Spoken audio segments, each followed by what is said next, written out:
Shalom, salam sejahtera untuk kita semuanya.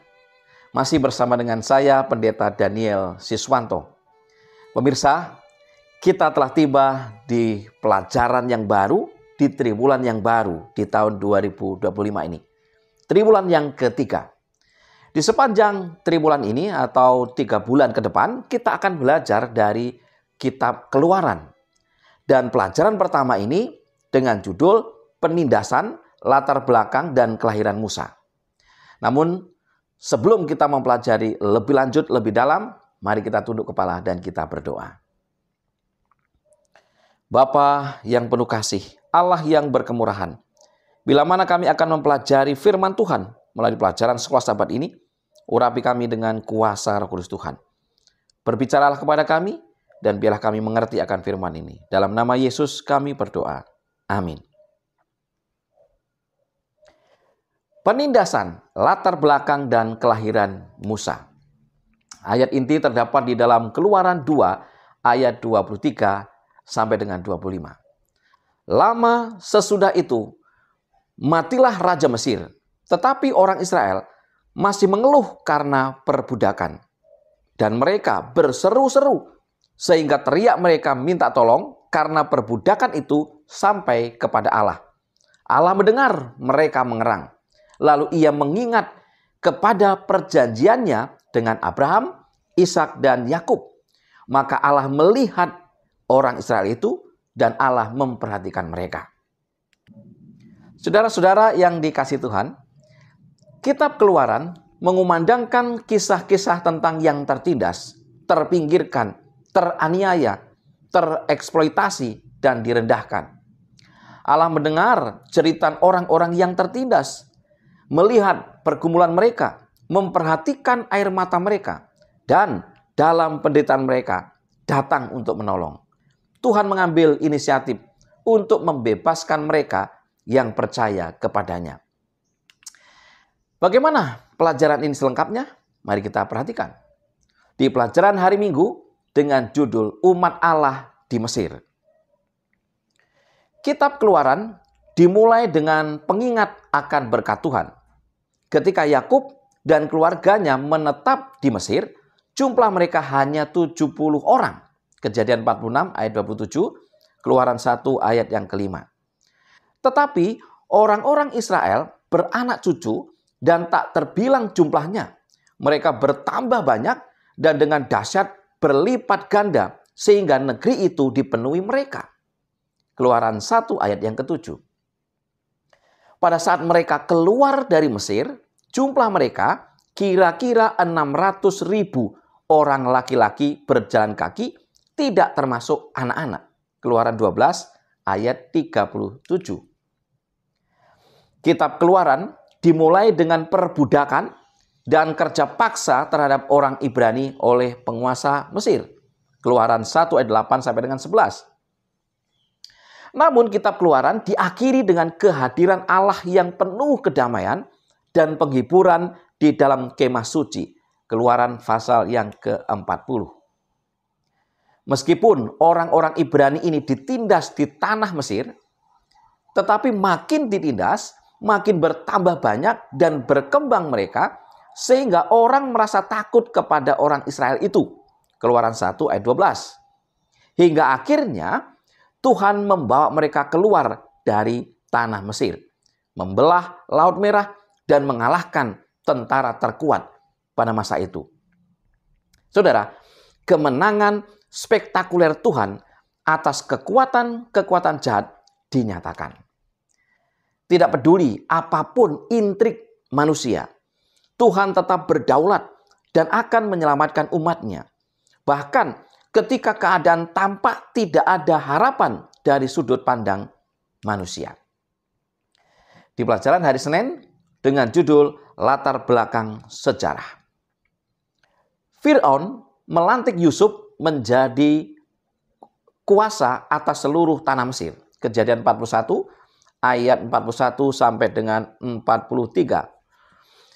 Keluarga Yakub yang semuanya berjumlah 70 orang pindah ke Mesir. Raja Mesir bersikap ramah kepada orang Ibrani karena Yusuf dan semua yang telah dia lakukan untuk orang Mesir. Ratusan tahun setelah kematian Yusuf dan generasi awal keluarga Yakub di Mesir telah tiada, penguasa baru tanah Mesir yang tidak mengenal Yusuf, Keluaran 1 ayat 8, mulai memerintah.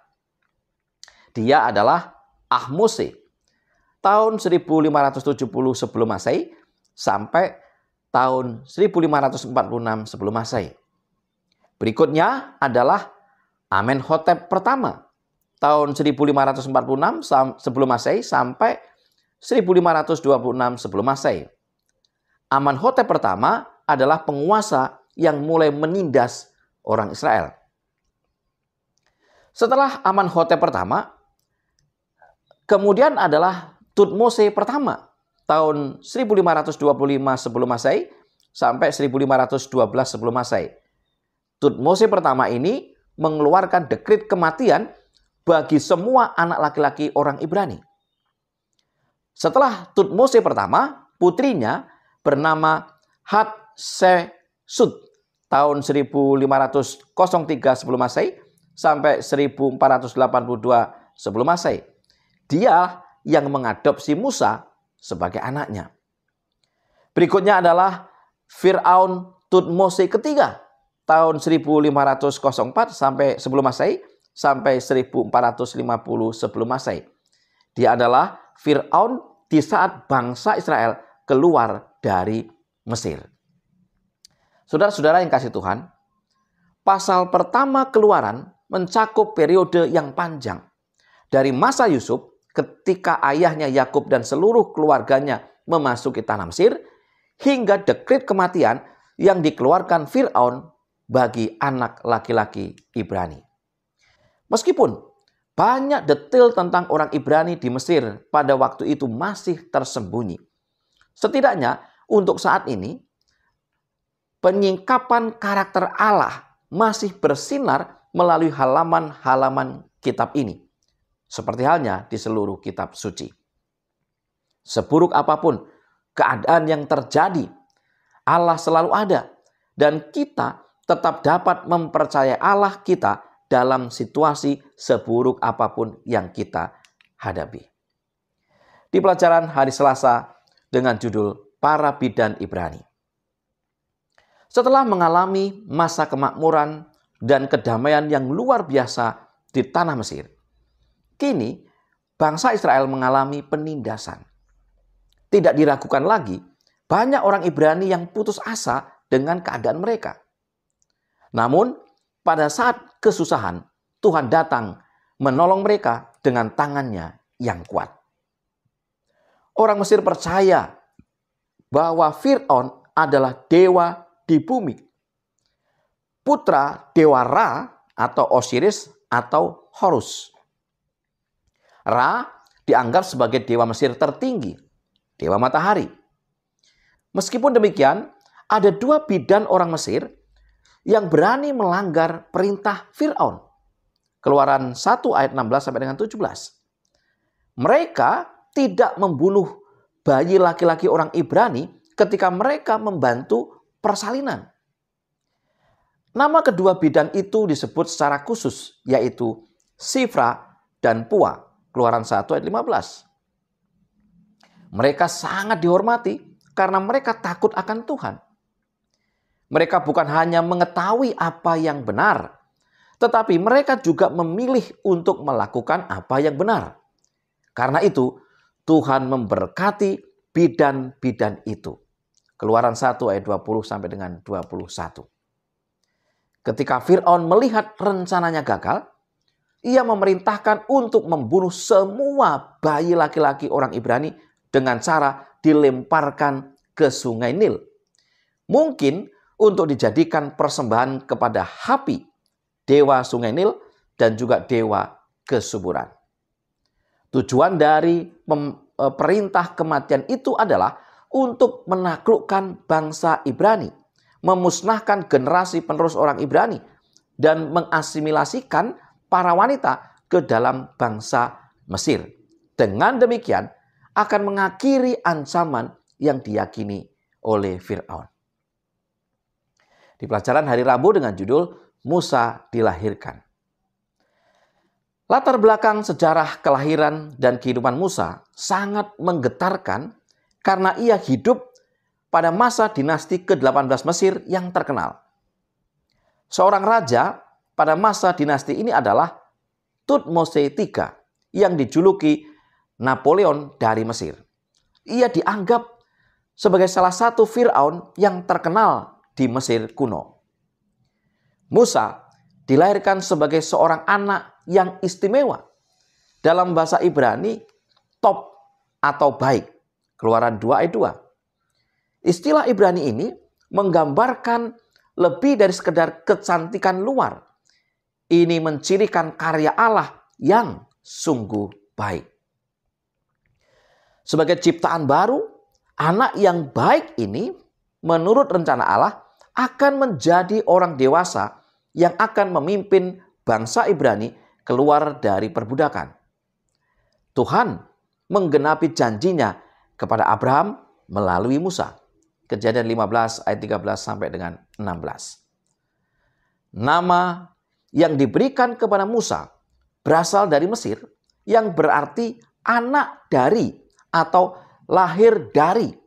Seperti yang tercemin dalam nama Ahmose atau Thutmose. Diterjemahkan dalam bahasa Ibrani sebagai Moseh yang berarti ditarik keluar. Nyawanya secara ajaib diselamatkan ketika ia ditarik keluar dari sungai. Sungguh sesuatu yang ajaib, bukan? Musa hidup 12 tahun pertama di keluarga aslinya. Keluaran 2 ayat 7 sampai dengan 9.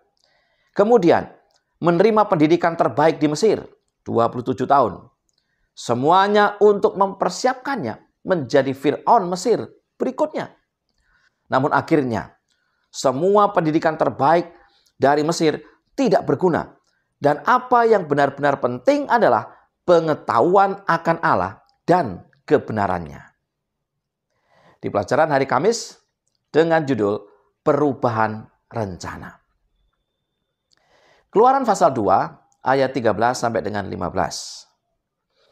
Ketika keesokan harinya ia keluar lagi, didapatinya 2 orang Ibrani tengah berkelahi.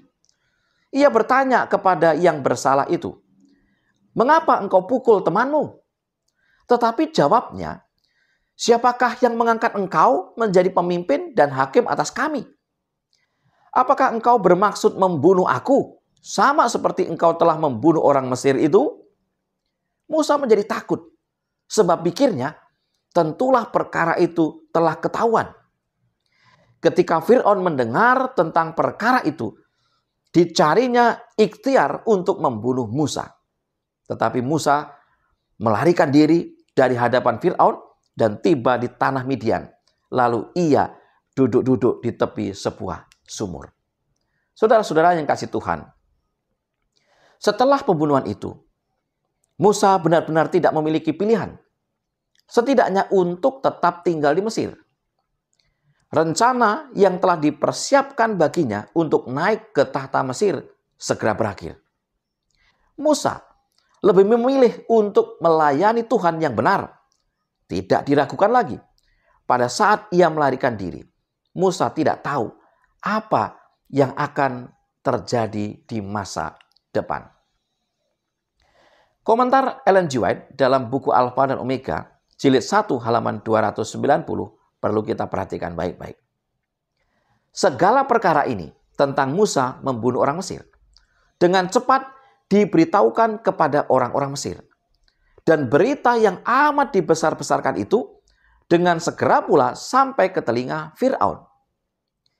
Dinyatakan kepada raja bahwa tindakan ini berarti banyak.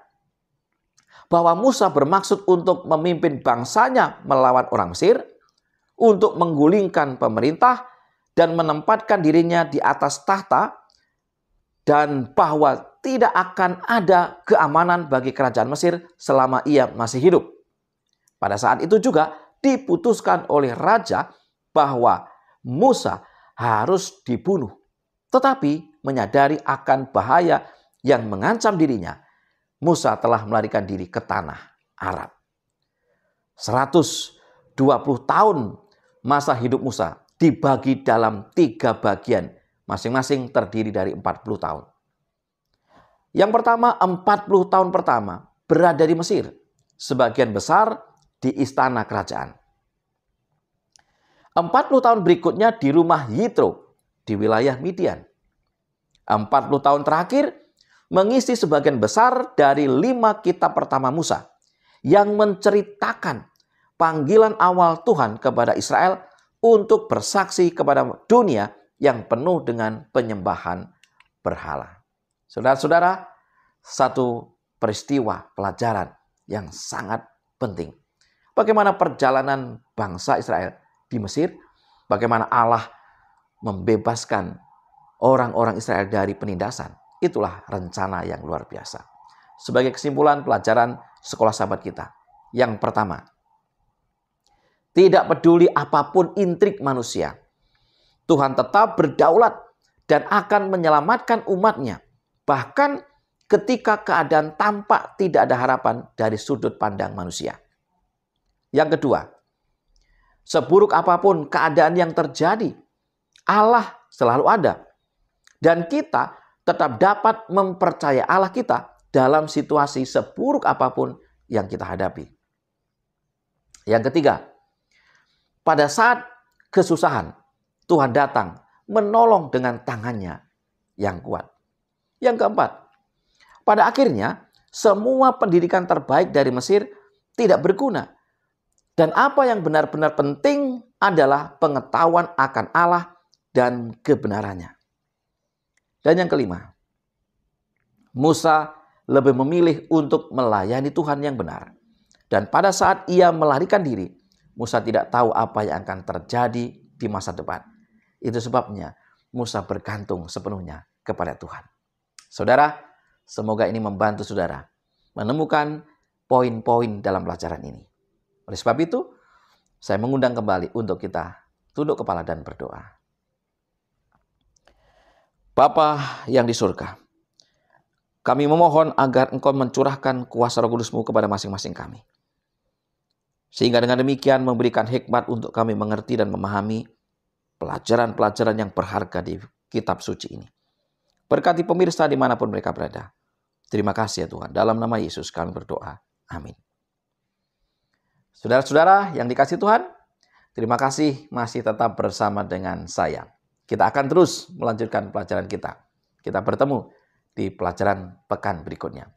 Selamat belajar, selamat sahabat, Tuhan memberkati kita.